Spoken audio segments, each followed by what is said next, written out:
getting everything ready. Firing up that big cigar right now. He loves them cigars. Some of them smell good, some of them kind of rough, but he likes them.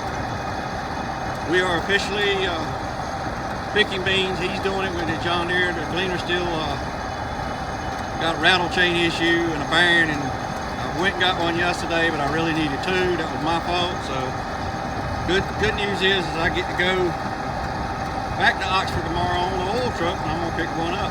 Maybe get this booger together and we can come out here and get these beans picked. There you go, she's bedding up.